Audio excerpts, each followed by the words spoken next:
जय हिंद। आइए हम लोग अब कुछ इसके क्रिटिसिजम्स, जैसा आप लोगों ने टाइटल में देख लिया कि जो संशोधन करने की प्रक्रिया है, जो प्रोसीड्यूर्स, जो विधि है, अमेंडमेंट प्रोसीड्यूर्स जो है, ठीक है, संवैधानिक संशोधन अंडर आर्टिकल 368 अनुच्छेद 368 के तहत, तो जितने भी पॉलिटिकल स्कॉलर हैं उसमें कई एक लोगों ने इस विधि को, इस प्रोसीड्यूर्स को the way constitution amended under Article 368 are criticized by some scholar, some political philosopher, some politicians, some political theorist। ठीक है, तो उन्होंने इस संवैधानिक परिवर्तन, संवैधानिक संशोधन की विधि को, इस तरीके को, और या फिर ये तरीका जो अपनाया जाता है, या जो way and procedures which adopted during constitutional amendment under article 368, उसको लेकर जो आलोचक है राजनीति शास्त्र के, उन्होंने कुछ आलोचना किया है। तो क्रिटिकल क्रिटिसिज्म देखेंगे, सकारात्मक आलोचना, ठीक है, उस तौर पे हम विश्लेषण करने का प्रयास करेंगे। पहला है कि no provision for special body like constitutional convention in USA. देखो, हम लोगों ने पढ़ा क्या कि हमारा संविधान जो फ्लेक्सिबल भी है और रिजिड भी है। ठीक है, flexible in the sense Britain की तरह, ब्रिटेन का पार्लियामेंट जो कॉन्स्टिट्यूशनल अमेंडमेंट ला सकता तो बहुत आसानी से, और रिजिड है like United state of America. वहाँ संवैधानिक संशोधन लाना अपने आप में लोहे के चने चबाना जैसा, मतलब एकदम डिफिकल्ट है।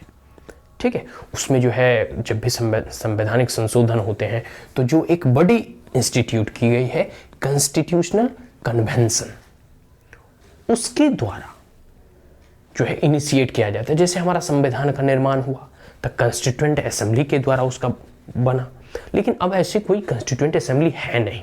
अब जो भी कार्य करती है, जो भी संवैधानिक परिवर्तन, रिफॉर्म्स है, अमेंडमेंट और संशोधन लाए जाते हैं, वो सब के सब पार्लियामेंट के द्वारा ही किया जाता है। कोई कॉन्स्टिट्यूएंट असेंबली तो अब है नहीं, वो तो खत्म हो गई।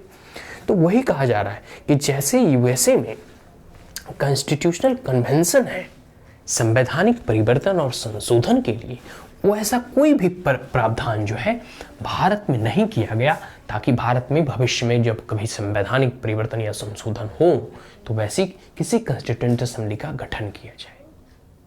तो आलोचना करने के अपने अपने तरीके होते। उन्हें लगता है कि अगर कोई संवैधानिक ऐसी बड़ी होती, कॉन्स्टिट्यूशनल बड़ी होती, जो उसे पहले देखती, उसे समझती, उसे परखती, उसके बाद उसमें संशोधन लाती, तो शायद वो संशोधन की रिलायबिलिटी और क्रेडिबिलिटी और अधिक होता।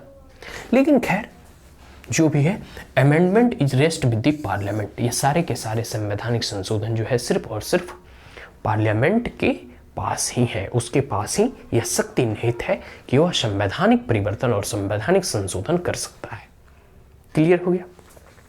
दूसरा जो है, बहुत सारे दूसरी चीज को दूसरे पॉइंट में कहा गया है कि power to amend lies with the parliament initiation of any bill या initiate of bill and not with the state legislature।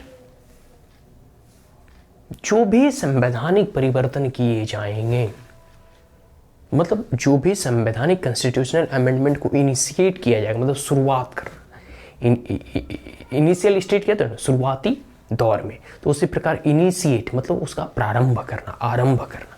तो कोई भी जो कॉन्स्टिट्यूशनल अमेंडमेंट होंगे, संशोधन होंगे, उसका प्रारंभ सिर्फ और सिर्फ पार्लियामेंट के द्वारा किया जाएगा।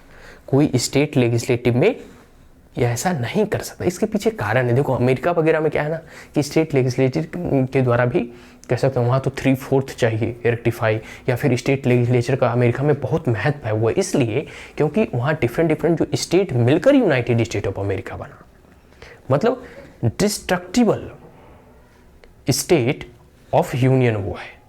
भारत में ऐसा नहीं है। भारत में है कि भारत ने अपने एडमिनिस्ट्रेटिव पर्पस के लिए डिफरेंट स्टेट में डिवीजन किया है उसका।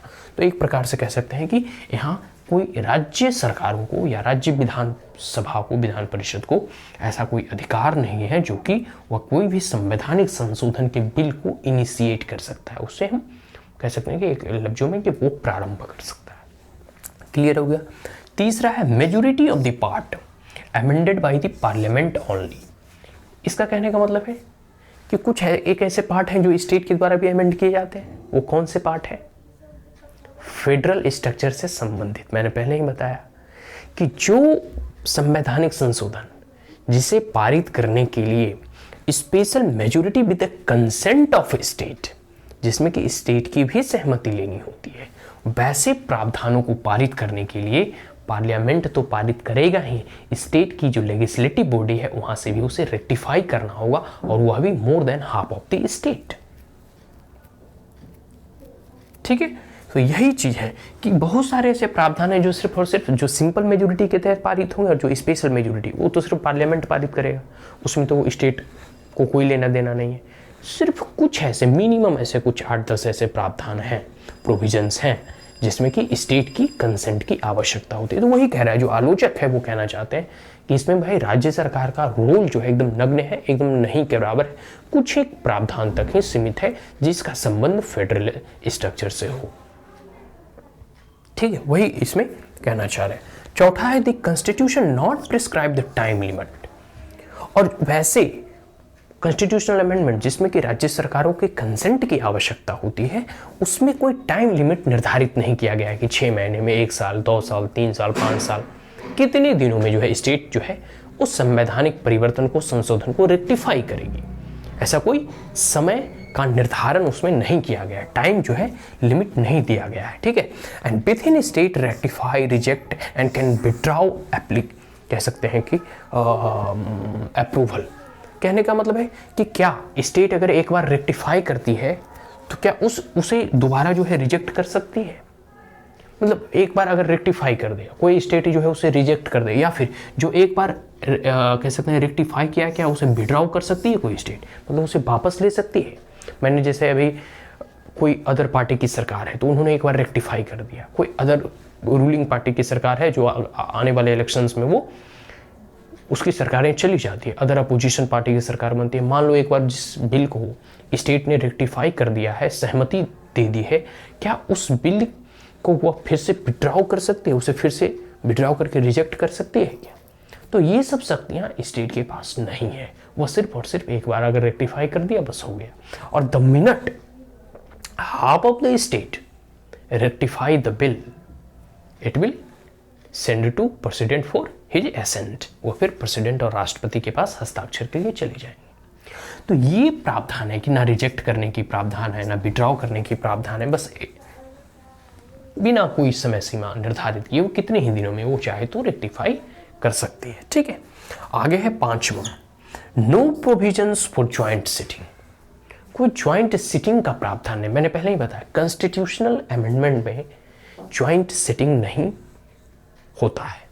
अगर कोई भी ऐसे प्रावधानों पर कोई डेडलॉक लगे, जैसे राज्यसभा में पारित हो गया, लोकसभा में पारित नहीं हो पा रहा है, लोकसभा में पारित हो गया, राज्यसभा में अटका हुआ है, ऐसे कोई कॉन्फ्लिक्ट अराइज होती रहती। देखिए ये लोकतंत्र है, लोकतंत्र में पक्ष और विपक्ष में संघर्ष होना भी चाहिए और होते रहता भी है। तो उसमें जो है कोई ऐसा प्रावधान नहीं है कि जिसमें ज्वाइंट सिटिंग हो और दोनों सदन एक साथ मिलकर उस बिल को पारित करे। जो ऑर्डिनरी बिल होते हैं ना, सिर्फ उसमें जो है ज्वाइंट सिटिंग का प्रावधान है। जो कॉन्स्टिट्यूशनल अमेंडमेंट बिल होते हैं और वैसे बिल, वैसे कह सकते हैं कि बिल जो कि अंडर आर्टिकल 368 के तहत, ठीक है, वो इनिशिएट किया जाते हैं या पारित करने का प्रयास किया जाता है, कॉन्स्टिट्यूशनल रिफॉर्म्स लाने का प्रयास किए जाते हैं, वैसे बिल में ज्वाइंट सिटिंग का प्रावधान नहीं है। ठीक है, अगला आलोचनात्मक जो इसकी विश्लेषण है वो है कि similar process of amendment that of legislative process except special majority and ordinary bill. कहने का मतलब है कि जो ऑर्डिनरी बिल जिस प्रकार से हम बनाते हैं, जिस विधि के द्वारा हम बनाते हैं, वही विधि जो है, वही लेजिस्लेटिव प्रोसेस तरीका हम कॉन्स्टिट्यूशनल अमेंडमेंट के लिए भी अपनाते हैं। जैसे हो गया पहले ड्राफ्ट तैयार करना, इनिशियल रीडिंग हो गया, सेकेंड रीडिंग हो गया, थर्ड रीडिंग हो गया, फिर उसे पारित करना। तो मतलब जो हम जैसे कोई ऑर्डिनरी, जैसे अभी IT एक्ट हमने बनाया या कोई सिटीजनशिप अमेंडमेंट एक्ट आया, फार्म लॉ आए, बिल आए, तो कोई भी हम जो ऑर्डिनरी नियम कानून बनाते हैं और जिस विधि के द्वारा सामान्य नियम बनाए जाते हैं, सेम उसी विधि के द्वारा हम लेजिस्लेटिव प्रोसेस में जो है उसी सामान्य विधि के द्वारा हम संवैधानिक संशोधन भी करते हैं। ठीक है, हाँ, हालांकि इसमें कुछ अपवाद हैं स्पेशल मेजोरिटी के, जिसमें कि 2/3 ऑफ दी मेंबर्स अवेलेबल होना चाहिए, 2/3 बहुमत चाहिए संवैधानिक संशोधन का। अगर इसे हटा दिया जाए, इस अपवाद को अगर हटा दिया जाए, तो ऑर्डिनरी बिल और संवैधानिक बिलों में कोई उतना आमूल चमूल उस विधि में, उसका प्रोसेस में उतना परिवर्तन नहीं होगा कि जिस विधि, जिस तरीके से उस बिल को पारित किया जाता है पार्लियामेंट में, लोकसभा और राज्यसभा, अपर हाउस और लोअर हाउस में। आगे है कि provision relating to amendment procedures too sketchy.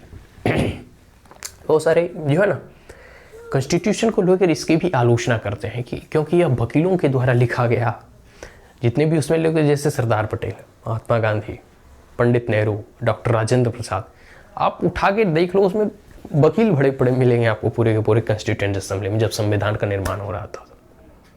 ठीक है, तो उनके द्वारा जो शब्द, कुछ टेक्निकल टर्म्स ऐसे लिखे गए हैं जिसका सही से इंटरप्रिटेशन मतलब एक प्रकार से वेज एंड एम्बिग्यूअस है और स्पष्ट तरीका है, कह सकते हैं अस्पष्ट रूप से वो दिखाई पड़ता है और डिफरेंट लोगों के लिए उसका इंटरप्रिटेशन डिफरेंट हो सकता है।